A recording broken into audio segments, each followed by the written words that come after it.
Assalamualaikum warahmatullahi wabarakatuh. Waalaikumsalam. Bismillahirrahmanirrahim. Alhamdulillahirabbil Allahumma sholli ala sayyidina wa ala ali sayyidina Muhammad. Rabbi shrah sadri wa yassir amri wahlul 'uqdatam min lisani yafqahu qawli. Amma ba'du. Terima kasih atas kedatangan dari Kiai Haji Nur Wahyudi, pengasuh Pondok Pesantren Ilmu Al-Quran Warung Gunung Rangkas Bitung. Beliau seorang kiai muda yang berkomitmen dalam hidupnya untuk mengabdikan ilmunya, yaitu dalam mempelajari ilmu Al-Quran dan hafiz Quran, yaitu hafal Quran. Dan kita pada kesempatan ini kita juga ingin mendukung amal ibadah beliau supaya kita juga kebagian, yaitu secara kemampuan kita masing-masing. Nah, judul dari tema sekarang adalah Gerakan Pendidikan Dakwah berbasis Rumah Tahfiz. Gerakan dakwah berbasis Rumah Tahfiz yang induknya di pesantren Warung Gunung, ya, di pesantren Ilmu Al-Quran di Warung Gunung ini, bagaimana ajaran dari kemuliaan Al-Quran ini tidak hanya di daerah tetapi juga bisa masuk ke kota-kota. Jadi kita bagaimana menyampaikan untuk namanya belajar Al-Quran juga, menghafal Quran juga bisa di tengah-tengah kota. Karena beliau lumayan jarak pondok pesantrennya dari daerah sini lumayan jauh. Nah, kita berharap gerakan dari orang-orang soleh ini yang di daerah bagaimana bisa masuk ke dalam kota. Intinya seperti, karena apa? Kota itulah yang perlu didakwah. Ya kan? Orang-orang masyarakat urban city inilah yang perlu mendapat sentuhan dari Al-Quran. Nah, ini kita berharap banyak, ya kan, bagaimana kita mendapatkan insight, wawasan dan pengetahuan terhadap manfaat daripada rumah tahfiz yang bisa dioptimalkan. Tidak hanya rumah tahfiz, bisa juga menjadi rumah majelis taklim dan lain-lain gitu. Dan tidak hanya juga masalah ukhrawi, bisa juga masalah duniawi, muamalahnya. Nah, oke, saya perkenalkan dari kiri saya ada Mas Dwi. Mas Dwi ini adalah dari Dompet Yatim dan Masjid, aktivis dari Lembaga Amil Zakat, aktivis kebaikan, yang insya Allah di sini kita ikut sertakan supaya memberikan pandangan dari pengalaman beliau juga selama bergerak di bidang kebajikan ini. Ini saya terjelaskan, ini adalah Kiai Haji Nur Wahyudi, pengasuh Pondok Pesantren Ilmu Al-Quran Warung Gunung Rangkas Bitung Banten, dan yang tidak asing lagi Habib Muhammad Bagir Al-Idrus, ya kan, insya Allah sebagai ketua pengurus Dompet Yatim dan Masjid bisa memberikan manfaat dan sinergi kolaborasi bersama. Amin. Buat pertama saya tanyakan dulu dari Kiai Haji Nur Wahyudi, apakah definisi daripada istilah tahfiz itu sendiri? Terima kasih, silakan untuk menyampaikan penjelasannya. A'udzubillahi minasyaitonirrajim. Bismillahirrahmanirrahim. Assalamualaikum warahmatullahi wabarakatuh. Waalaikumsalam warahmatullahi wabarakatuh. Alhamdulillahirabbil alamin. Iyyahu na'budu wa nasta'inuhu wa nastahdihi wa nastaghfiruh.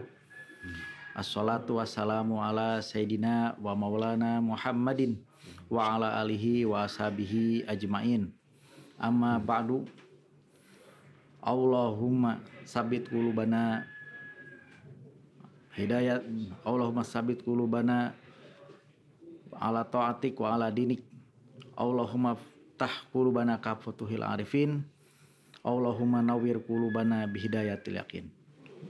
Baik, terima kasih kepada kami hormati Bapak Iskandar Syamsi selaku Dewan Pembina di Dompet Yatim dan Masjid ini, yang kiprahnya sudah sama-sama kita ketahui fokus untuk membangun umat. Salah satu orang soleh yang mudah-mudahan kita juga bisa mengikuti jejaknya. Amin. Tahfidz sendiri berasal dari mustaq kalimat hafizu yahfazu, yaitu menjaga. Nah, jadi hafidz ini adalah para penjaga kalau secara istilah. Kalau secara bahasa etimologinya, sedangkan secara istilah yaitu orang-orang yang berkomitmen untuk menjaga Al-Quran dan menyebarkan Al-Quran. Itu secara istilahnya. Selama penelusuran kami hanya ada satu hadis yang sahih yang berkaitan dengan anjuran untuk menghafal Al-Quran. Sahih, bukan sahih li zatihi, tapi sahihnya sahih di bawahnya, sahih li ghairihi, karena ada 5 jalur hadis hasan yang memberitakan tentang ini, maka kedudukannya naik menjadi hasannya, menjadi sahih li ghairihi. Berita tersebut dari hadis Imam Tirmizi, kemudian Imam Ibnu Hambal, kemudian Imam Baihaqi, Ibnu Majah, itu dan Abu Daud. Yaitu adalah hadis yang kurang lebih Bismillahirrahmanirrahim. Man ta'allamal Qur'ana fastazharahu wa hafizahu adkhalahu Allahu al-jannata. Siapa yang mempelajari Al-Quran, kemudian dia berusaha untuk menghafalkannya, dan kemudian dia hafal itu Al-Quran, adkhalahu Allahul jannah, maka Allah akan memasukkannya ke dalam surga. Ada terusannya, tapi terusannya ini masing-masing hadis berbeda-beda. Jadi kalau dalam kajian ilmu mustalah hadis, ini namanya mutawatir maknawi. Jadi lafaznya berbeda-beda tapi maknanya sama. Bahwa wa syafa'ahu fi asyaratin min ahli baitihi. Dan Al-Quran hafalannya tadi itu, Al-Quran dijaganya itu kelak akan memberikan syafaat 10 orang dari keluarganya, kulluhum wajabat lahumun nar. Yang ke-10 orang itu sudah pasti masuk ke dalam neraka. Jadi berkat syafaat Al-Quran tadi, dia akan menyelamatkan 10 orang keluarganya yang sudah diponis oleh penjaganya neraka, ini ahli neraka, distempel oleh neraka. Maka berkah dari hafalan Qurannya tadi, insya Allah masuk ke dalam surganya Allah. Nah, tapi itu kan hafid yang seperti apa nih? Ya, jadi masa kan gitu, yang masuk surga ini, yang Allah berikan syafaat untuk menyelamatkan Quran ini yang mana? Adapun anjuran tentang membaca Al-Quran sangat banyak dalam beberapa hadis, seperti yang masyhur dari riwayat Imam Bukhari, Iqra'ul Qur'ana fa innahu ya'ti yaumal qiyamati syafi'an li ashabihi. Bacalah Al-Quran karena sungguh nanti kelak di hari kiamat Al-Quran akan datang membawa syafaat kepada ahlinya Al-Quran. Atau ada hadis lain yang sahih juga dalam beberapa kitab hadis yang masyhur seperti Riyadhus Shalihin, kemudian beberapa hadis lain juga, diantaranya man alima auladahu al-Qur'ana wa amila bima fihi albasa walidahu tajan yaumal qiyamah. Siapa saja yang mengajarkan anaknya Al-Quran, kemudian anaknya ini mengamalkan kandungan Al-Quran, maka nanti kelak di hari kiamat si orang tua ini akan dipakaikan mahkota oleh anaknya, itu mahkota surga. Alhamdulillah. Jadi, nah dalam kita ambil tarik benang merahnya antara hadis pertama dengan hadis yang kedua, yang ketiga. Jadi yang dimaksud nanti memberikan syafaat adalah wa amila bima fihi tadi, yaitu mengamalkan kandungan Al-Quran. Bukan hanya sekedar menghafal, tapi kelakuannya jauh berbeda dari Al-Quran. Maka inilah maknanya ketika Sayyidah Aisyah ditanya oleh sahabat, ya Aisyah, kaifa akhlakul Rasulillah? Bagaimana akhlaknya Kanjeng Nabi Muhammad? Maka Siti Aisyah menjawab, kana akhlakuhul Quran. Sungguh akhlaknya Kanjeng Nabi Muhammad adalah Al-Quran semuanya. Karena semuanya Al-Quran diamalkan semua oleh Rasulullah. Nah itulah, maka yang maksud dengan menjaga tadi bukan menjaga teksnya saja, tapi menjaga kontekstualnya, itu pengamalannya tadi. Nah, jadi koheren, sebanding antara teks yang dijaganya dengan kontekstual atau haliahnya yang terus diamalkannya. Nah itulah tadi, maka Al-Quran dengan masjid ini akan selalu bersinambungan, akan selalu bersinergi. Sebagaimana dulu kejadian Perang Badar, ada kejadian alhamdulillah 73 orang munafik musyrikin itu ditawan oleh Rasulullah. Kemudian setelah ditawan, masing-masing sahabat berbeda pendapat nih, bagaimana nih cara untuk membebaskan mereka ini. Maka Rasulullah atas izinnya Allah juga menyatakan bahwa ada 3 putusannya. Yang pertama, mereka yang punya uang atau mereka para bangsawan boleh menebus tawanan perang dengan uangnya. Yang kedua, ahli ilmu, mereka yang punya kemampuan untuk mengajarkan baca tulis, maka diperintahkan mengajari minimal 10 orang. Kalau sudah bisa mengajari 10 orang baca tulis, maka sudah bebas dari tawanan perang. Yang ketiga, kalau yang nggak mampu sama sekali, ya terpaksa dia harus kerja dulu berapa tahun dengan perjanjian untuk bisa membebaskan dirinya dari tawanan perang tersebut.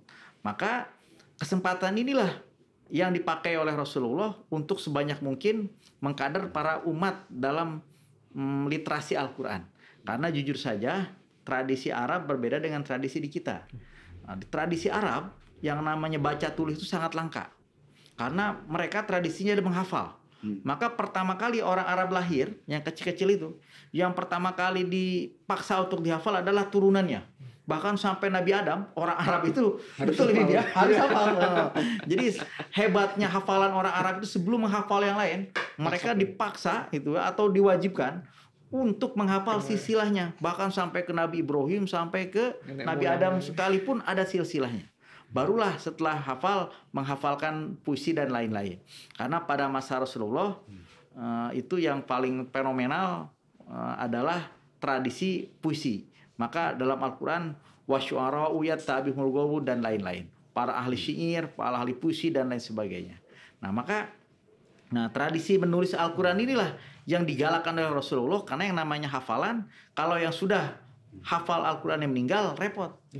Tidak ada warisan untuk diwariskan. Karena hafalan itu nggak bisa, ini hafalan saya berikan, tidak bisa. Harus melalui proses instan dan konstan, bertahun-tahun baru bisa menghafal Al-Quran. Nah, maka Al-Quran ini ada 3. Ada orang satu yang ditakdirkan sudah hafal Quran. Jadi dari bayi pun dia umur 2 tahun sudah hafal Quran. Ada itu. Ada umur 5 tahun sudah hafal Quran. Ada usia 7 tahun hafal Quran, ada. Bahkan di beberapa, salah satunya di pesantren putra kami di sana di Kudus, itu usia 7 tahun, 9 tahun, mereka sudah hafal Quran itu. Subhanallah itu. Kecil-kecil itu kan baru main kelereng gitu. Pada ngaji gitu main kelerengnya. Oh, udah ngaji. Nah, itu jadi, itu satu ditakdirkan oleh Allah, memang dia sudah jadi hafal Quran. Yang kedua, ada tipikal mereka yang dapat doa. Nah, ini yang penting ini. Dari kakeknya atau dari buyutnya atau dari kiai yang dulu bapaknya pernah ngabdi kepadanya, itu doanya dikabulkan oleh Allah. Amin. Nah, itu nggak tahu ke anaknya, nggak tahu ke cucunya. Kata Rasulullah kan, wa in kana fi ibnuhu aw hafiduhu. Kalau tidak anaknya, cucunya nanti yang dapat bagian hafal Quran tadi. Asal dia tadi meminta doa atau dia mengabdi kepada ahli Quran, kemudian nanti didoakan. Nah, itu. Yang ketiga, ini agak sulit. Usaha sendiri dengan modal pas-pasan. Misalnya mohon maaf, dari segi kemampuan pas-pasan, nah itu bisa mungkin lama. Ada yang 10 tahun, ada yang 20 tahun, ada yang 30 tahun, 40 tahun, dan lain sebagainya. Jadi menghafal Quran ini gampang-gampang bilang gampang, susah juga. Dibilang susah ya enggak juga. Jadi tergantung tadi istiqomah, muazobah, ya, dibaca terus-menerus, diulang lagi. Nah, itulah diantaranya. Maka ganjarannya, insya Allah nanti dalam hadis disebutkan akan menjadi sahabatnya Al-Quran, ashabul Quran atau ahli Quran. Itu diantaranya. Itulah mungkin sedikit arti dari baik etimologis maupun terminologis dari tahfidz itu sendiri. Kemudian sejarah asal usulnya menghafal. Memang Rasulullah, waktu Rasulullah hidup, sedikit sahabat yang menghafal Quran. Kalau menurut salah satu kitab Ulumul Quran, di beberapa kalangan, di antaranya Manakholil Al-Qattan, itu tidak banyak sahabat yang hafal Quran. Sikoh. Hanya sedikit, kalau tidak salah 72 atau 73 orang. hanya sedikit dari sahabat yang menghafal Quran. Nah, yang jadi masalah, ketika Rasulullah wafat, masih terjadi banyak peperangan, baik peperangan dengan Persia, peperangan dengan Romawi, peperangan dengan Arab itu sendiri, pemberontakan, ya kalangan murtadin, kalangan yang tidak mau membayar zakat dan sebagainya, maka banyak penghafal Quran yang meninggal. Maka disitulah terjadi diskusi banyak dari para sahabat besar. Bagaimana ini? Karena dalam suatu riwayat pernah terjadi peperangan, 70 orang hafiz Quran meninggal setelah wafatnya Rasul. Mereka bingung, ini gimana yang hafal Quran sedikit? Ini Quran mau dibawa kemana nanti? Gitu. Itu kan? Karena mereka meninggal, nggak bisa diwariskan ini Al-Qurannya. Nah, maka mereka berembuk, maka dibuatlah tim penulisan Al-Quran yang diketuai oleh sekretarisnya Rasul yang bernama Zaid bin Sabit. Nah, maka Zaid bin Sabit inilah, karena Zaid adalah salah satu sekretaris Rasul, dan beliau sebelum kenal Islam adalah seorang ahli ilmu juga. Beliau diutus Rasul mempelajari penerjemahan kitab, diantaranya ke Yunani, ke Romawi. Maka beliau sangat hafal dialek-dialek tentang Al-Quran. Jadi Al-Quran ini bukan hanya bahasa Arab, ada juga bahasa kaum-kaum qabilah yang dalam, yang maknanya hanya diketahui oleh Rasul dan beberapa sahabat. Karena ini contoh misalnya kalimat salasil, jamak dari kata silsil. Nah, bingung mereka, ini silsil ini dalam bahasa Arab tidak ada istilahnya. Apa ini silsil ini? Setelah ditelusuri, ditanya kepada Zaid, ini kalau nggak salah ini bahasa Iran ini. Maka dicari di Iran, oh silsil itu seperti rantai. Oh, baru ngerti namanya silsil itu rantai gitu. Oh, jadi banyak bahasa-bahasa dalam Al-Quran memang yang berasal dari qabilah-qabilah yang pedalaman-pedalaman. Maka kenapa dulu Rasulullah, tradisi Arab dulu, kenapa disusuinya di pedalaman? Bukan karena Rasul karena malas menyusui dan lain-lain, bukan. Ada semacam keyakinan di kalangan orang-orang kota, karena Mekah ini kan ibu kota waktu itu, Ummul Qura, ibu kota, bahwa bahasa Mekah ini sudah tidak asli lagi, sudah tercampur dengan udah heterogen. Ada yang dari misalnya dari Irak, ada yang dari Yaman, ada yang dari Ethiopia, itu kan udah campur lah. Maka peziarah-peziarah yang datang ke Ka'bah itu. Oleh karenanya dititipkan pengasuhannya kepada orang-orang Badui yang di dalam kampung-kampung untuk menyelamatkan bahasa nenek moyang mereka yang asli itu. Nah, maka itulah sejarahnya ketika banyak para hafiz Quran yang meninggal, dibuatlah tim penulisan Al-Quran. Kemudian Al-Quran ini dicetak, dalam artian ditulis berupa lembaran-lembaran, lempengan-lempengan. Ada yang disimpan dari kulit unta, ada yang dari pelepah kurma, ada yang dari tanah liat, ada yang dari batu gamping yang tipis-tipis itu, ukiran-ukiran, tulisan-tulisan, kemudian digabungkan. Mayoritas dari kulit-kulit binatang disimpanlah di rumah Siti Aisyah, kemudian di rumahnya Siti Hafsah. Maka pada zaman Sayyidina Utsman, beberapa lempengan dan kertas-kertas karton-karton tadi itu yang dari kulit dikumpulkan, kemudian jadilah atas usul sahabat, minta persetujuan sahabat, musyawarah, semuanya sepakat, sudah oke, ini Qurannya sebagaimana yang Rasul sampaikan kepada kami. Nah, maka jadilah Quran tersebut dinamai dengan Mushaf Utsmani, karena dinamai Utsmani adalah pada masa kekhalifahannya Sayyidina Utsman bin Affan.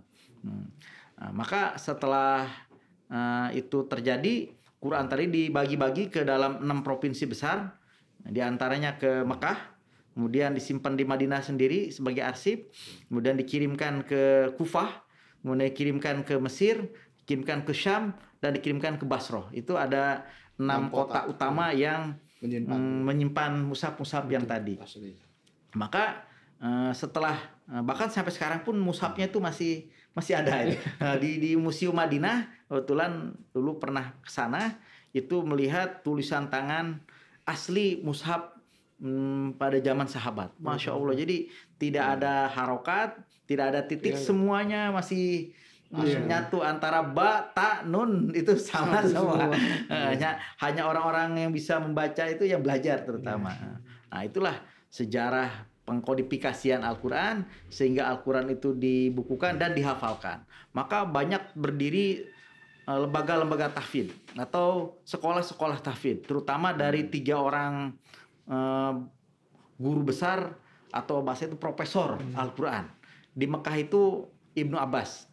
Ibnu Abbas tinggalnya di Mekah dan beliaulah yang mengajari para muridnya seperti Mujahid atau itu Al-Quran di kota Mekah.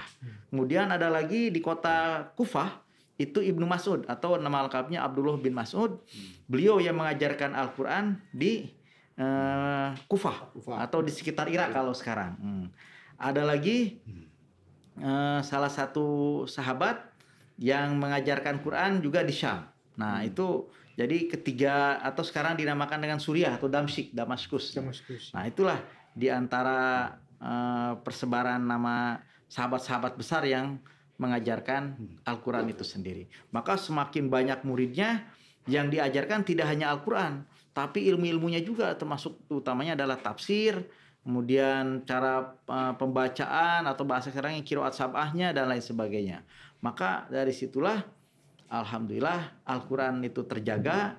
Jadi walaupun ada yang wafat nggak khawatir karena ittifaq sahabat sudah terkumpul, itu ijma'nya melalui mushaf yang sudah dikodifikasikan tadi.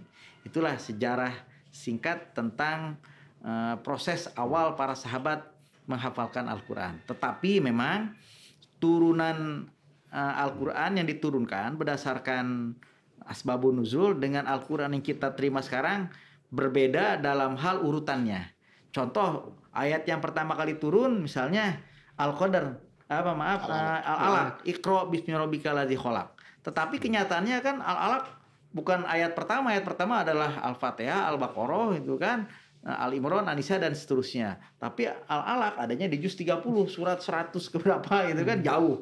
Nah, jadi itu ittifaq sahabat. Jadi sahabat sepakat ini surat disimpannya di sini, surat ini disimpannya di sini. Itu berdasarkan ijma para sahabat besar dulu yang dikumpulkan oleh Abu Bakar dan para sahabat lainnya. Nah, begitu mungkin Faiz dan yang lainnya. Enggak.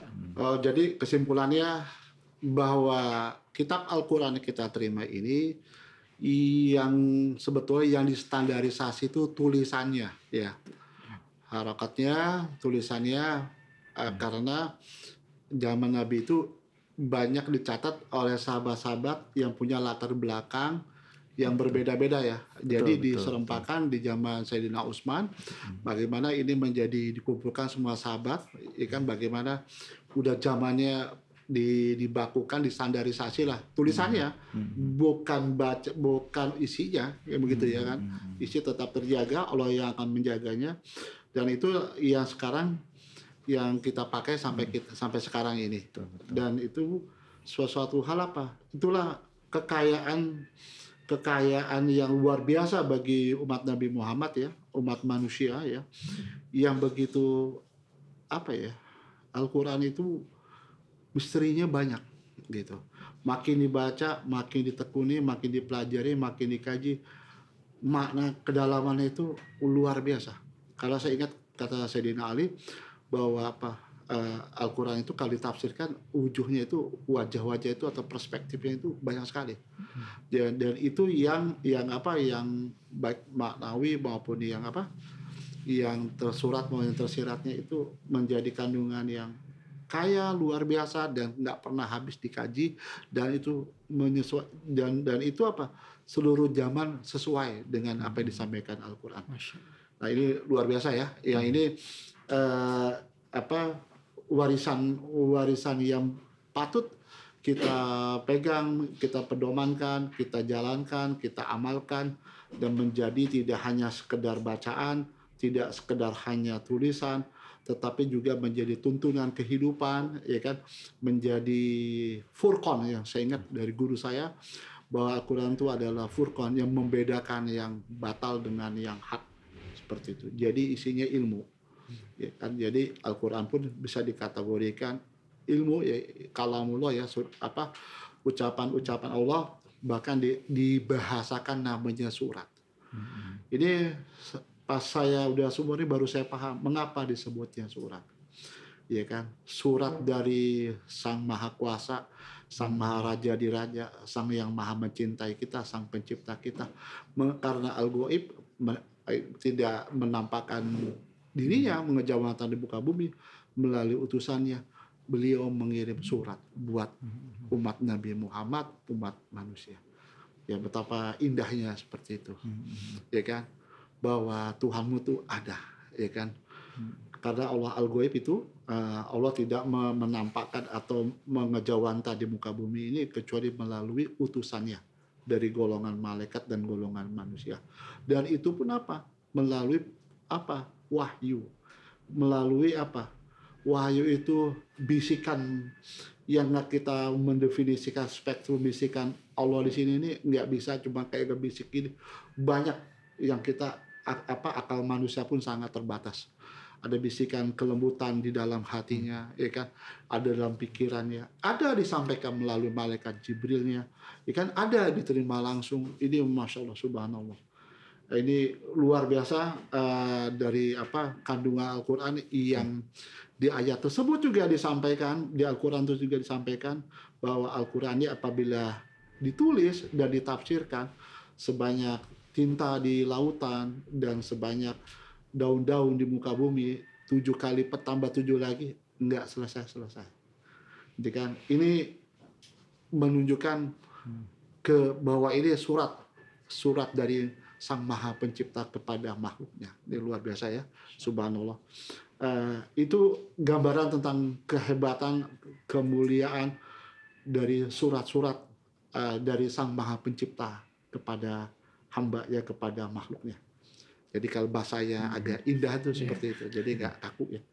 Oke, nah untuk lanjutan berikutnya, kapankah rumah tahfiz ini mulai menjadi trendsetter ya di dunia Islam pada umumnya dan khususnya di Indonesia? Tolong dijelaskan. Baik. Kemudian proses pembelajaran Al-Quran berlanjut dari para murid, para sahabat-sahabat tadi. Ada yang muridnya Ibnu Abbas, kemudian ada yang muridnya Ibnu Mas'ud dan lain sebagainya. Itu menyebar ke semua penjuru dunia.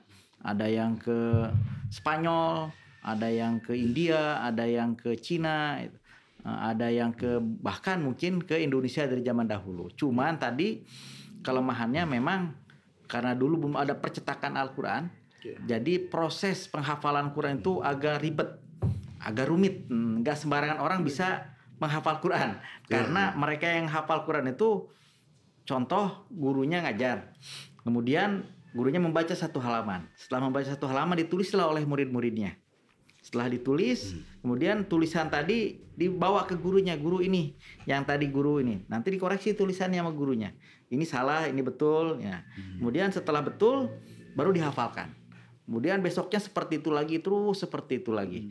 Jadi prosesnya itu guru yang membaca, kemudian ditulis oleh murid, kemudian setelah ditulisannya sudah baik, kemudian dihafalkan.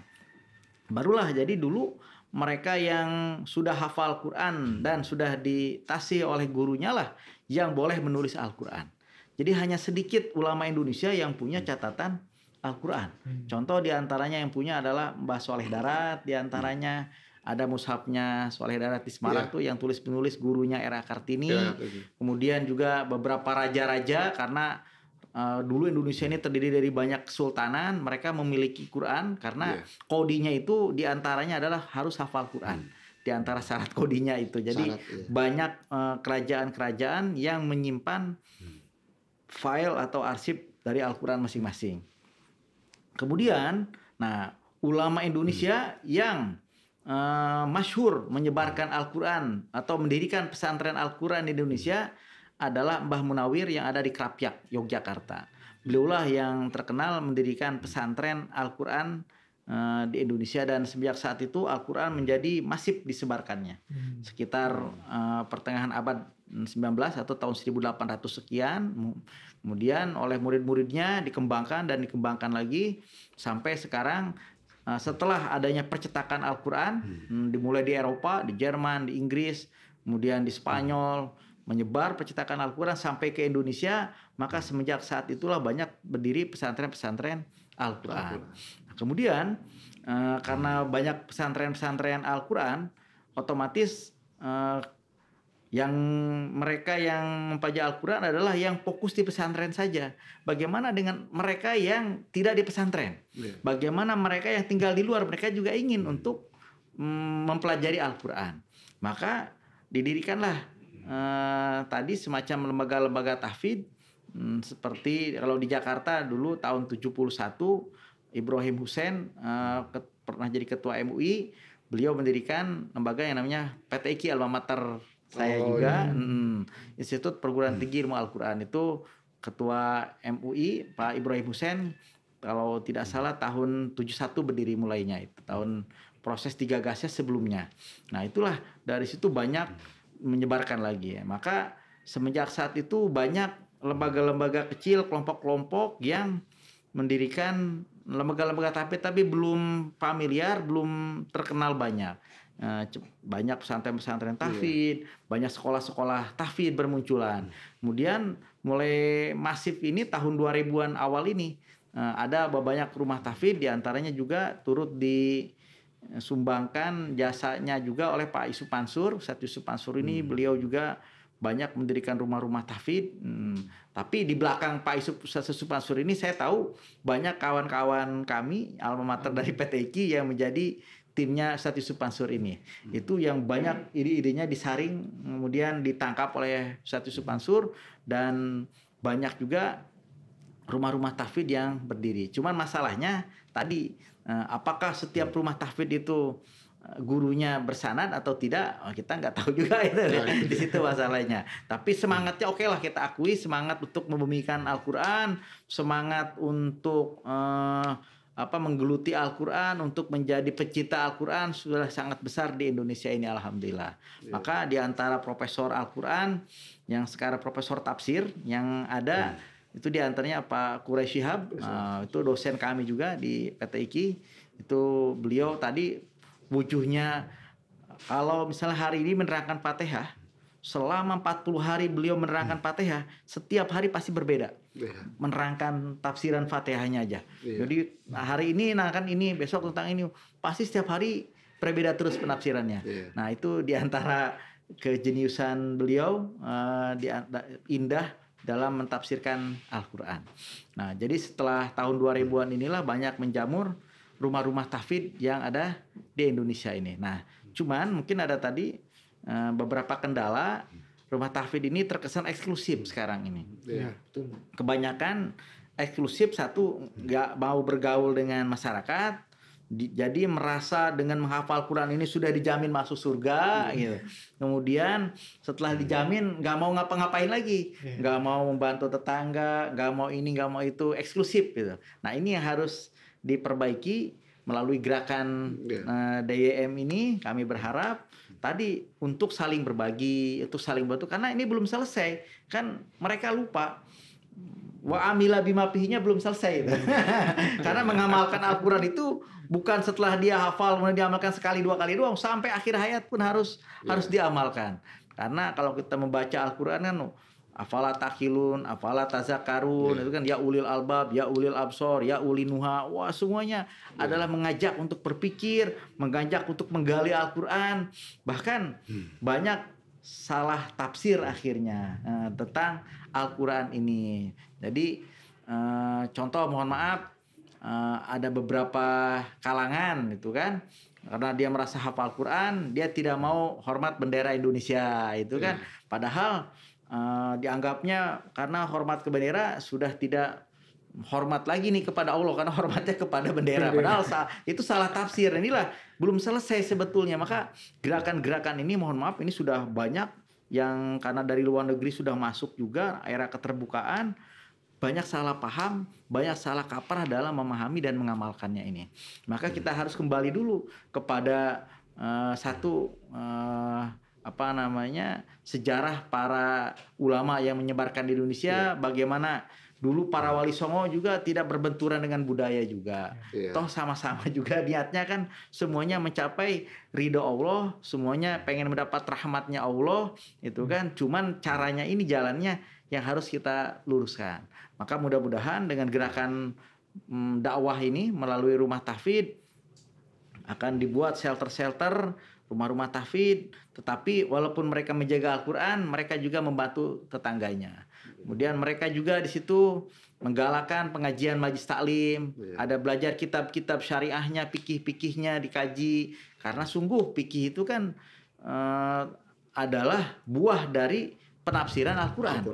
Maka ada kitab-kitab tafsir. Nah, maka Al-Quran adalah sumbernya ilmu, ditafsirkan oleh hadis, hadis ditafsirkan lagi dengan menggunakan fikih. Maka fikih tadi yang kita kembalikan kepada, karena di Indonesia ini adalah mazhabnya Syafi'i, maka banyak mazhab kitab-kitab fikih karangan para Syafi'iyin. Nah, itu atau para pengikut Imam Syafi'i. Itulah yang sekarang banyak salah kaprah, dia ngambil ilmu, mohon maaf, itu kan ada beberapa gerakan, contoh ya, gerakan Wahabi itu kan, nggak tahu siapa gurunya, nggak tahu siapa sanadnya, tiba-tiba bilang ini haram, ini haram, ini haram, ini haram, gitu kan.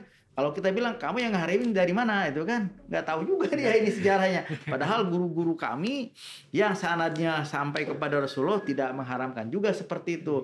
Ketika misalnya 17 Agustus, mereka tetap hormat bendera, itu kan. Ketika misalnya ngaji bareng-bareng, kita nggak eksklusif satu kelompok saja. Nah inilah tadi, jadi kita membentengi generasi muslim ini. Nah, bagus kecintaan kepada Al-Quran itu bagus. Cuman ini jangan disalahartikan.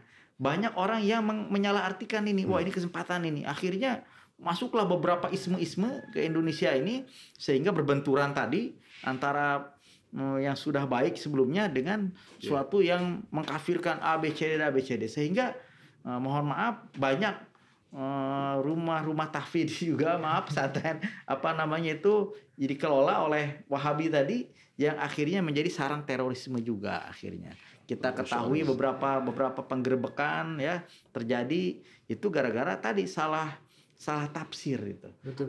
Karena salah tafsir, kenapa? Karena tadi ujug-ujug dia datang, nggak tahu siapa gurunya, nggak tahu dapat kitabnya dari mana, itu kan kitabnya nggak terkenal juga gitu, kitabnya baru-baru karangan mereka juga, nggak ada kitab-kitab para pendahulu kita yang sampai kepada Rasulullah.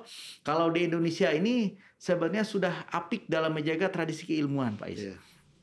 Contoh yang ngajarkan Al-Quran nggak boleh sembarangan, harus yang punya sanadnya sampai ke Rasulullah. Yang punya hadis mengajarkan hadis sama, itu mereka yang punya sanad sampai kepada Rasulullah. Alhamdulillah ayah kami dulu belajar di Mekah selama 7 tahun. Beliau hafal 4.000 hadis beserta sanadnya. Dan beliau mempunyai guru, di antaranya gurunya Syekh Asid, itu kan, apa namanya, Syekh Muhammad Al-Alawi, itu kan, Al-Maliki itu. Nah itu dijaga betul tradisi menghafal hadisnya. Sama Alkitab juga, kalau kita belajar kitab di pesantren-pesantren, maaf, yang NU, insya Allah itu sampai kepada Imam Syafi'inya ada itu ininya, sanadnya itu yang mereka pegang. Saya belajar kitab ini dari guru saya terus itu kan sampai kepada Imam Syafi'i. Itulah tradisi Indonesia ini sebenarnya sudah sangat baik. Jadi Al-Quran ada sampai Rasulullah, hadisnya ada sampai Rasulullah, bahkan kitabnya pun ada kepada pengarang kitab itu sendiri. Sebenarnya kita ketahui kalau kita di Indonesia ini mazhab Syafi'i, berarti sampai kepada Imam Syafi'i. Kalau misalnya tasawufnya juga sama, sampai kepada Rasulullah. Itu kan apa namanya, tauhidnya, tarekatnya, itu khazanah ilmu kaya yang ada di Indonesia. Maka kita rawat ini tradisi dengan kebaikan, insya Allah saling terus-menerus menyambung sampai kepada Rasulullah SAW. Adapun tadi gerakan masjid mengajarkan Quran di rumah tahfidz, kemudian diselingi dengan mengadakan majlis taklim, majlis zikir, kemudian kita adakan kajian-kajian keilmuan sebagaimana diajarkan oleh guru-guru kita. Insya Allah ini rumah tahfidz kita kembalikan kepada asalnya, yaitu identitasnya. Identitasnya ya rumah tahfidz bukan hanya mengajarkan tahfidz doang, tapi mengajarkan keilmuan, mengajarkan tentang Allah, tauhidnya, dan bermanfaat untuk membawa kebaikan untuk masyarakat sekitar. Jadi kita hitohnya rumah tahfidz ini kita kembalikan. Sebagaimana dulu Ibnu Abbas, sebagaimana Ibnu Mas'ud, kemudian sahabat yang lain juga membagikan Al-Quran seperti itu. Ya, ini luar biasa ya. Yang kita pahami ya. Jadi agama Islam itu bersanad. Ya, karena Islam itu agama Rasul ya, dinur Rasul, dinullah, dan ini harus kita pahami gitu. Jadi tidak bisa mendadak jadi ustadz barat ya. Jadi perlu perjalanan panjang. Dan kedua, yang jelas di surah Anbiya itu bahwa tidak diutus engkau wahai Muhammad ya, kecuali membawa rahmat semesta alam. Dan kemudian juga ada di Al-Baqarah ya 125 ya, ya Tuhanku jadikanlah negeri ini negeri aman yang sentosa. Jadi dulu pilotingnya di Mekah, di Madinah, ya kan? Jadi sebetulnya itu piloting, bukan berarti terusan ke sana, itu kan. Bumi ini gimana manusia yang di atasnya berbuat itu? Apakah manusia yang mendapat taufik hidayah Allah, ya kan? Apakah manusia yang betul-betul menjadi membuat kerusakan di muka bumi? Itu sudah disampaikan di Al-Quran juga oleh Allah Subhanahu wa Ta'ala ya. Jadi sesungguhnya ini banyak kerusakan di muka bumi ini karena perbuatan manusia. Merusaknya banyak, merusak agamanya, merusak ajarannya, ya kan, merusak silsilahnya, merusak sanatnya, ya merusak apa aja. Apa yang ditabrak, wah ini cara baru, ini modern. Yang modern itu cuman zamannya, cuman toolsnya. Ya orangnya sih sama aja. Manusia. Basic manusia sama aja. Nah, oleh karena itu, nah sekarang bagaimana posisi rumah tahfidz ini kita bergerak juga yang disampaikan bahwa Indonesia ini Islam itu disebarkan oleh para pendakwahnya, pembawa Islam ini dalam gerakan yang santun, beradab, berakhlak, dan juga berdagang. Nah, kenapa? Bahwa tangan di atas lebih baik daripada tangan di bawah. Artinya yang saya ulang lagi, yang saya ketemu bertemu dengan salah satu deputi gubernur BI, jadi ke masjid, ke madrasah, ke majelis taklim, jangan hanya belajar Quran, tidak hanya belajar fikih, tetapi belajar sunnah. Belajar sunnah ini supaya tangan kita di atas, ya kan? Jadi kalau kita belajar ilmu, kan kejarannya kan derajat yang mulia, ya kan? Kalau semuanya mulia, tetapi pas masalah ekonomi masih di bawah, nah ini yang kurang afdol. Jadi kita afdolkan bagaimana kemandirian pesantren, kemandirian masjid, dan kemandirian rumah tahfidz yang menjadi gerakan untuk mendukung pesantren-pesantren, mendukung masjid-masjid untuk memakmurkannya. Ya kan, memakmurkan Rabbana atina fid dunya hasanah wa fil akhirati hasanah wa qina azabannar. Jadi Islam ini sempurnanya baik dunianya, baik akhiratnya. Bukan akhiratnya baik, tetapi dunianya merusak, membuat kerusakan. Nah ini kan yang nggak sesuai yang diajarkan Nabi kepada kita seperti itu. Jadi kita harusnya membawa rahmatil alamin. Nah, oke. Sekarang saya nanya ke Mas Dwi ya, sebagai penggiat dalam kebajikan, dalam amal soleh, dalam membantu juga para mustahik dan juga para orang-orang yang membutuhkan untuk ditolong, ya kan, dengan kekuatan di SWAP ini, ya kan, kita juga untuk mendidik orang-orang yang ahli Quran, ahli hadis, ya kan, yang bersanad dan juga memberi dampak baik dunia dan baik akhirat. Silakan kasih ulasannya, Mas Dwi. Terima kasih Pak Is, Kiai Nur, Habib Bagir atas waktunya. Assalamualaikum warahmatullahi wabarakatuh. Waalaikumsalam. Sangat luar biasa yang disampaikan oleh Kiai Nur tadi, bahwa Al-Quran ini memberikan banyak manfaat dan juga menjadi challenging bagi generasi muda untuk bisa yang pertama ikut menjadi atau meramaikan dakwah menghafal Quran. Dan ini juga menjadi challenging yang kedua adalah bagaimana di era sekarang ini banyak orang yang punya keterbatasan waktu, tapi ingin merasakan berkahnya cahaya Quran ini seperti apa, kayak gitu kan. Yang pertama mungkin bisa generasi muda ini terus belajar kepada lembaga-lembaga Al-Quran ya yang bisa dijangkau gitu ya, baik di rumah, di masjid ataupun di lingkungan terdekat, kantor dan sebagainya. Nah yang kedua yang pengen tapi kayaknya kok berat banget gitu ya.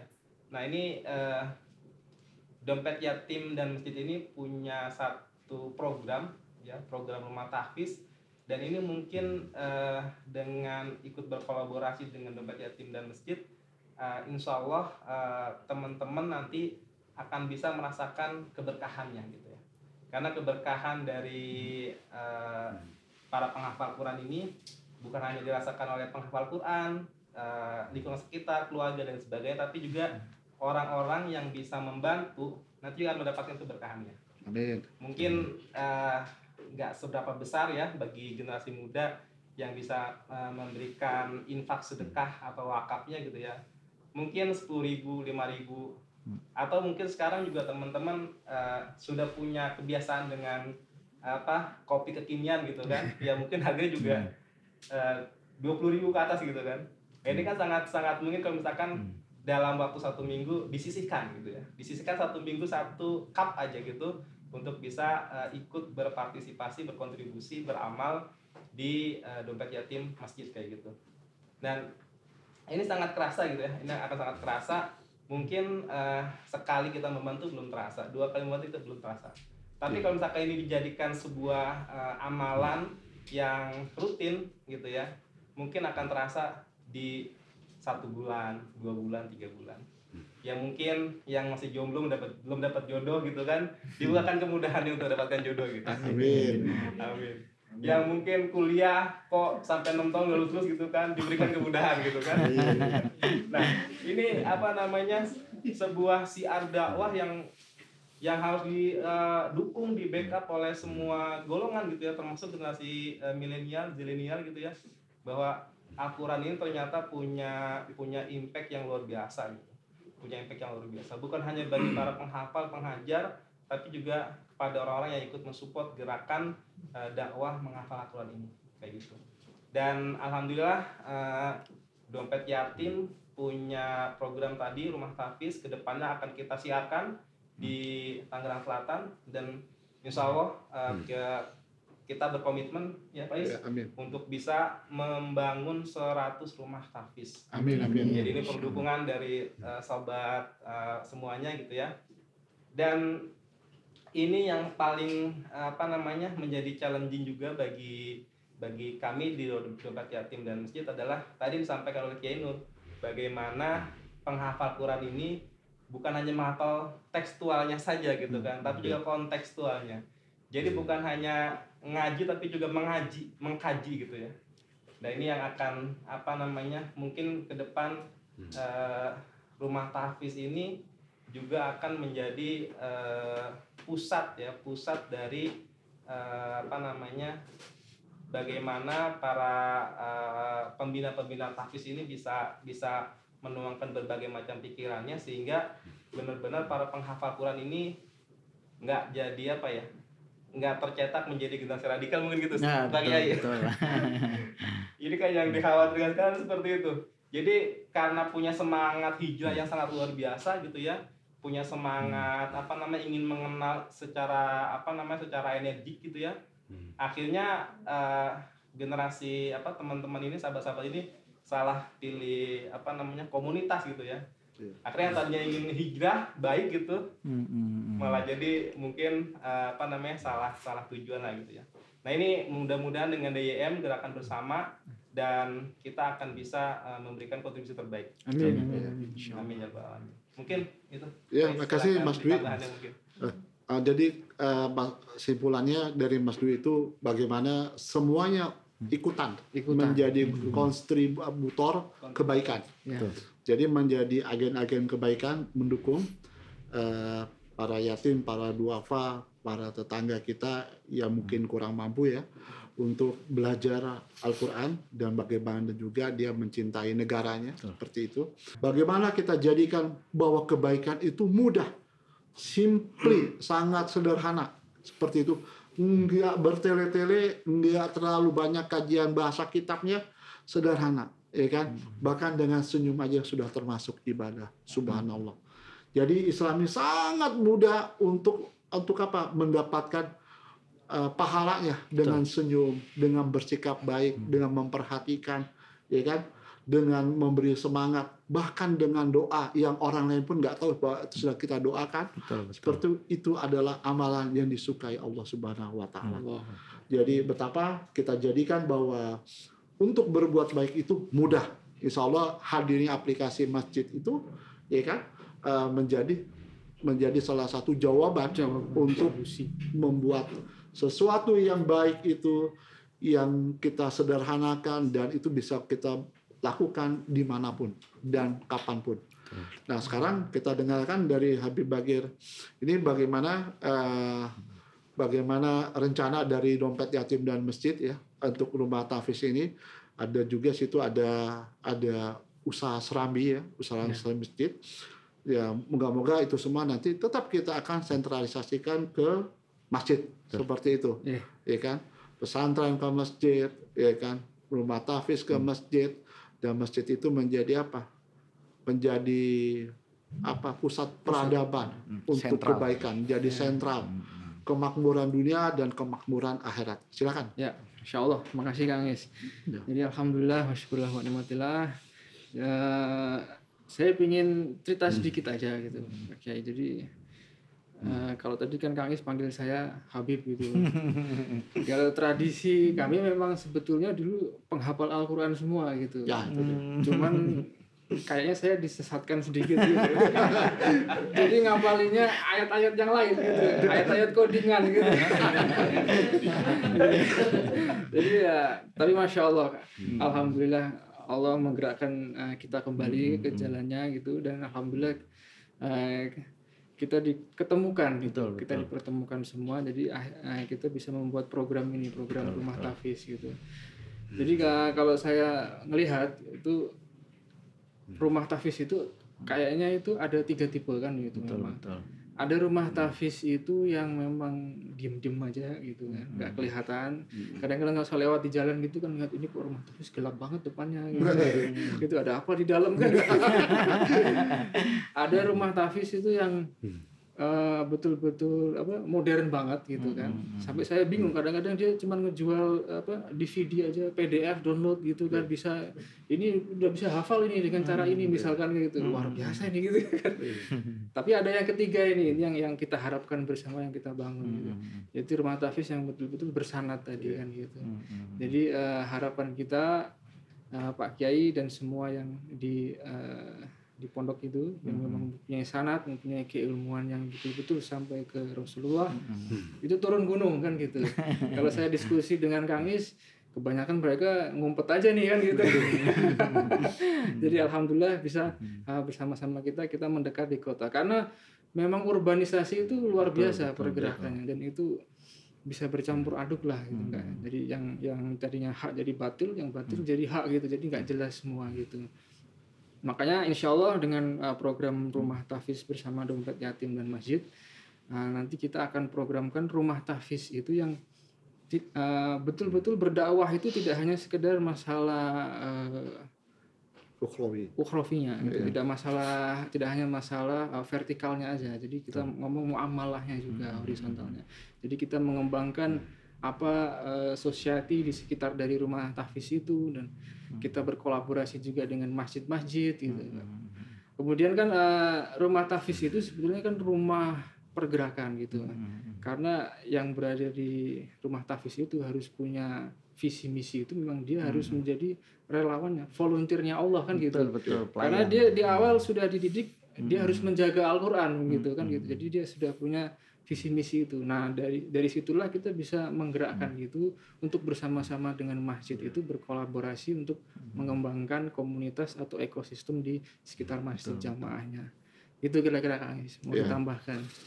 Jadi nawaitu yang baik kita jalankan dengan jamaah ya, insya Allah rahmat dan pertolongan Allah akan turun kepada kita. Dan juga yang perlu kita pahami, jangan sampai masjid itu hanya sekedar orang untuk berkeluh kesah tapi nggak dapat solusi. zaman akhir ini, zaman mukmin ini, permasalahan terberat biasanya itu satu permasalahan di bidang ekonomi, ya kan? Karena ada sedikit yang ada hadisnya bahwa kemiskinan itu mendekatkan kekafiran, kekufuran. Ya kan? Kufur itu arti katanya tertutup pikirannya, tertutup akal sehatnya, jadi nekat gitu. Ya, ini harusnya di masjid dan pendukung lainnya itu bisa memberikan solusi juga. Seperti diajarkan Nabi, kalau orang lapar ya kasih makan. Ya kan? Masalahnya makan ini nggak bisa pakai doa aja, gitu kan. Tapi perlu perbuatan yang nyata. Ada perlu wujud nyata. Lalu kita orang butuh air, ya kan. Ya, air itu nggak hanya teori air, tetapi airnya hadir. Jadi ada yang sifatnya jangka pendek, yaitu bagaimana memberikan solusi yang nyata langsung, tetapi juga ada juga jangka menengah itu dengan pendidikan agar orang-orang itu berilmu dan mengerti apabila datang ujian itu dia bisa menjawabnya. Bukan mencari orang pintar, kan gitu. Jadi pintarin diri sendiri aja, kan gitu. Nah, kita siapkan fasilitasnya, para relawan remaja masjid, para dai masjid, dan para relawan entrepreneur, ya kan. Jadi memberikan solusi, Rabbana atina fid dunya hasanah wa fil akhirati hasanah wa qina azabannar. Ini lupa. Kita kadang-kadang terlalu lupa. Memang karena apa? Kalau udah perut lapar, ya kan, masalah banyak gitu. Ya itu dia, ya kufur, gelap mata itu ya, gelap pikiran. Nah, ini harusnya menjadi dalam masjid itu ada usaha, ya, ada usaha serami masjid yang dimana kita bisa menggerakkan marbotnya, penggiat masjid, lalu dengan modalnya dari mana? Ya modalnya Allah udah kasih, yaitu apa? Dari jiswab itu, karena sebagai rezeki kita itu ada sebagian dari rezeki mereka, para asnaf itu. Dan ini harusnya bisa dikontribusikan dikontribusikan lebih produktif, tidak hanya ngasih ikan tapi juga kasih pancing. Dan itu perlu pemberdayaan, perlu skill, perlu ilmu, perlu kesempatan, perlu permodalan, perlu bimbingan. Nah, coba kita lagi berikhtiar membuat di aplikasi masjid dan juga Society 5.0 ini, lalu ada POS-nya, lalu ada nanti marketplace-nya, ya kan? Bagaimana menjadi kumpulan orang-orang soleh, gitu, yang berpusat di masjid. Nah, ini gerakan yang nggak kelihatannya bahasa sederhana, tetapi ini gerakan besar. Seharusnya bisa diikuti oleh saudara-saudara kita sebagai agen-agen kebaikan ini, ya kan, memberikan kontribusi yang sampaikan Mas Dwi tadi kan, kontribusi kebaikan, dan ini buat mengimbangi mengimbangi supaya jangan terlalu drastis antara kaya dan miskin itu jauh. Ini efeknya akan bahaya, akan terjadi gesekan horizontal juga. Jadi dari diingatkan para muzaki bahwa sebagian rezeki kita itu ada haknya para asnaf itu. Asnaf yang berhak, mustahik yang menerima itu. Dan kita ambil sebagai orang tengah ini bagaimana menyampaikan, mengingatkan kepada para muzaki, dan juga mengingatkan kepada para mustahik untuk bersabar. Nah, di mana sentral kita ketemu? Tempatnya di mana? Di masjid. Kalau di masjid nggak dibuka terus, ya mungkin di rumah tahfiz, ya kan, yang dibuka. Rumah tahfiz ini, mengapa kita rumah tahfiz? Rumah tahfiz ini kalau saya melihat dia kecil, small, supaya bisa masuk di tengah-tengah kota. Betul. Gitu ya. Kalau pesantren itu jauh-jauh, ya kan. Orang sekarang terlalu sibuk urusan dikejar target duniawi, ya kan. Dia juga diberi kemudahan untuk belajar di tempat yang nggak sulit untuk ditemuin, dan itu dekat seperti itu. Dan moga-moga ini jadi gerakan kebaikan dakwah untuk mengingatkan baik bil lisan maupun bil hal, dan juga dengan ini juga, dengan bil halis ini tidak hanya menghibur dengan wejangan-wejangan, tetapi dengan bantuan yang nyata. Gitu. Nah, oleh karena itu kita siapkan toolsnya di zamannya, di zaman teknologi sekarang harusnya ilmu pengetahuan itu memudahkan, tidak mempersulit. Dan kita berharap bagaimana dari teknologi yang kita bangun, dari kesadaran hati terdalam dari teman-teman semuanya, mengerahkan semua daya upayanya, kita persembahkan untuk kebutuhan umat agar menjadi mudah semuanya. Kita lanjutkan ke Kiai Nur Wahyudi ya. Jadi yang saya tahu bahwa ibaratnya ada setoran hafalan. Nah, bagaimana nanti kita buat secara online dengan webcam ya, dengan webcam yang anytime anywhere, walaupun jaraknya itu jauh. Misalnya Kiai Nur Wahyudi tetap di pondoknya, tetapi bisa mengakses langsung, menerima setoran langsung dari santri-santrinya yang jaraknya di jauh dan di dalam perkotaan di rumah tahfiz tersebut. Silakan, Kiai Nur. Ya, Bismillahirrahmanirrahim. Kita lanjutkan firman Allah dalam surat Al-Qamar, walaqad yassarnal qur'ana lidzikri fahal mim mudakkir. Sungguh telah kami mudahkan Al-Qur'an ini untuk dihafal. Jadi alhamdulillah di pondok ini 1 tahun baru dibuka program percepatan atau takhusus. Dan alhamdulillah ada yang selama 2 bulan 10 juz. Nah, jadi 6 bulan 7 bulan selesai insya Allah. Jadi nggak ada yang nggak mungkin, insya Allah mudah. Barangkali kawan-kawan yang di DYM ini mau ikut program akselerasi, boleh juga, silahkan. Insya Allah kalau ada kemauan di situ ada jalan.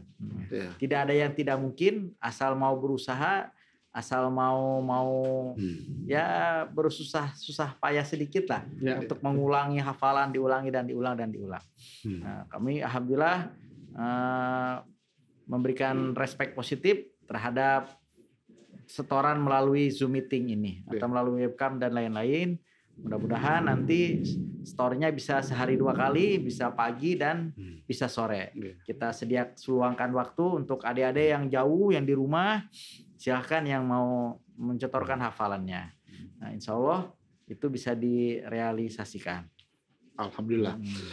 Ya, jadi memberikan kemudahan, berbagi kemudahan dan juga berlapang-lapanglah dalam majelis ilmu ya. Majelis Rasulullah ini kan luar biasa. Dilapangkan ini tidak hanya secara jisimnya, secara fisik ya, tetapi juga dilapangkan di kemudahannya, ya kan? Yang jelas kemudahannya juga mungkin dengan biayanya, dengan kondisi tempatnya yang memungkinkan, jaraknya juga dengan teknologi, dan insya Allah ini memberikan kemudahan, kemurahan dan keberkatan seperti itu.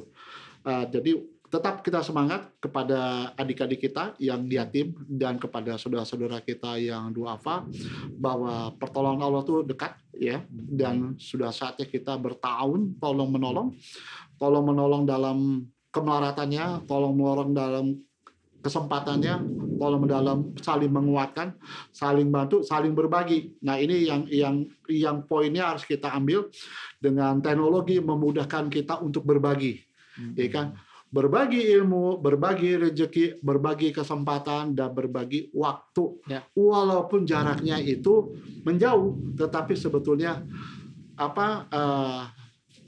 sangat dekat di hati dan sangat dekat bila diakses dengan teknologi. Nah, buat berikutnya dari Habib Bagir ya, bagaimana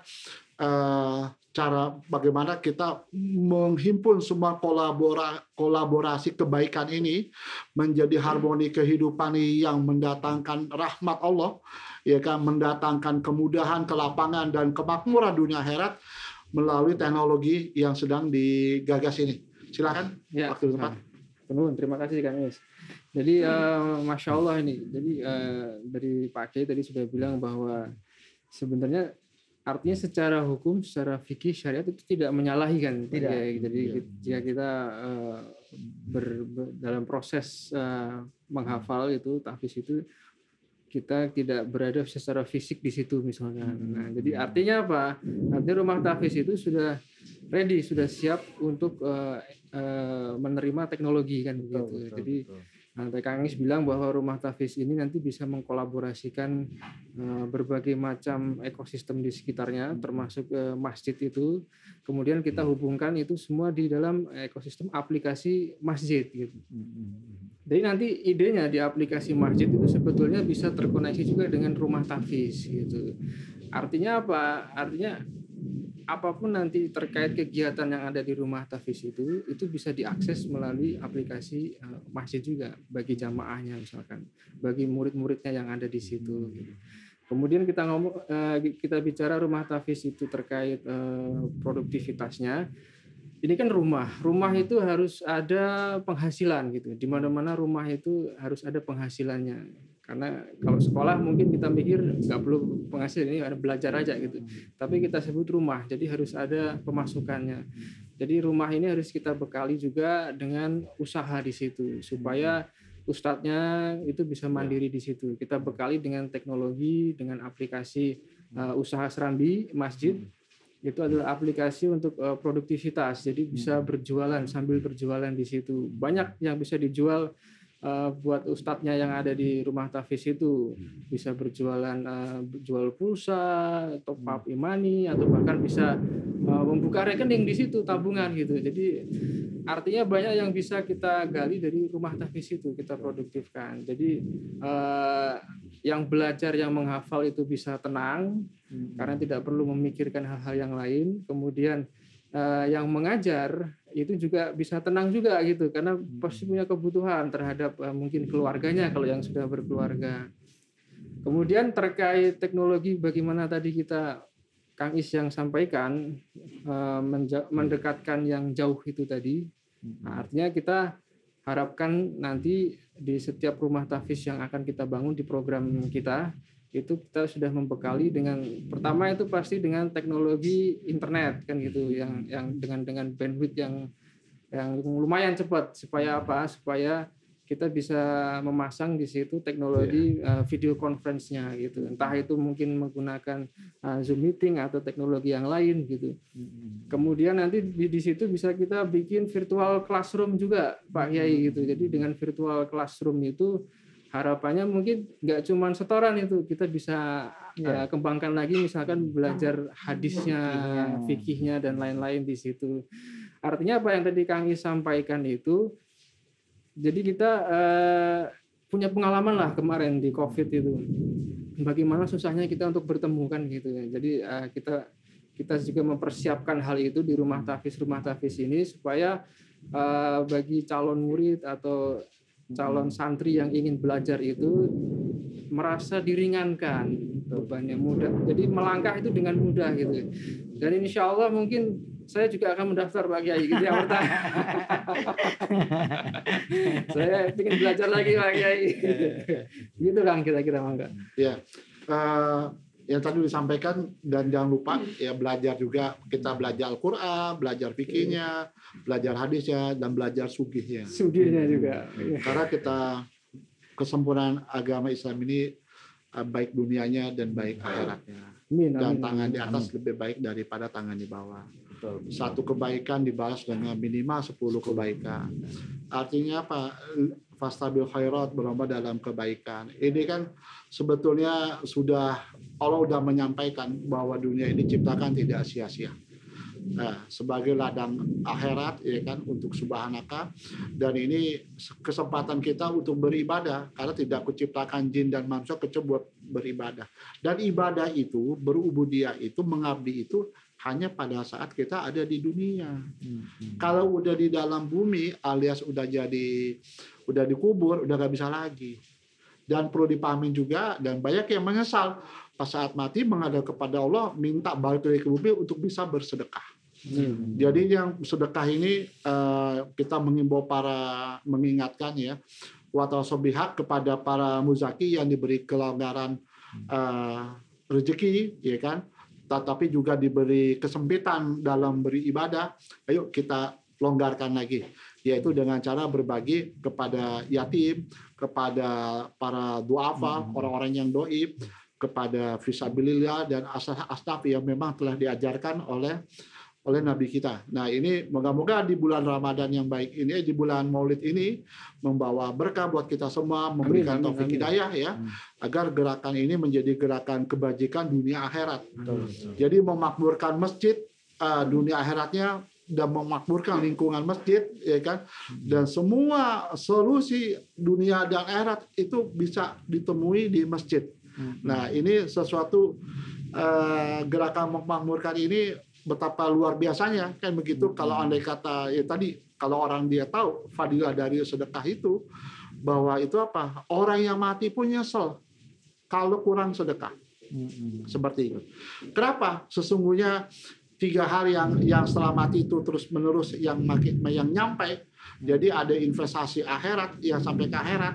Semua amalan Bani Adam ini terputus kecuali 3 hal: ilmu yang bermanfaat, amal jariah, dan anak yang soleh. Ya, insya Allah rumah tahfiz ini menjadi salah satu untuk mendukung investasi akhirat orang tuanya. Amin. Ya kan? Ya, investasi orang tuanya ataupun dirinya sendiri. Ya tadi kata Mas Dwi apa? Fadilahnya aja tidak kita tunggu di akhirat, di dunia pun kita udah dapat. Seperti itu. Karena apa? Karena kita berusaha menyenangi Allah dan Rasulnya. Ya, untuk mengharapkan keridhaan dan ampunannya. Hadul kalam, saya ucapkan terima kasih dan tidak mari sama-sama kita mengucapkan alhamdulillah. Semoga sharing siang ini menjadikan inspirasi, taufik hidayah Allah kepada kita, dan inayah pertolongan Allah untuk tidak hanya sekedar tahu, tapi kita menjadi pelaku kebaikan. Mari bersama-sama berkolaborasi dalam kebaikan. Amin. Assalamualaikum warahmatullahi wabarakatuh. Waalaikumsalam.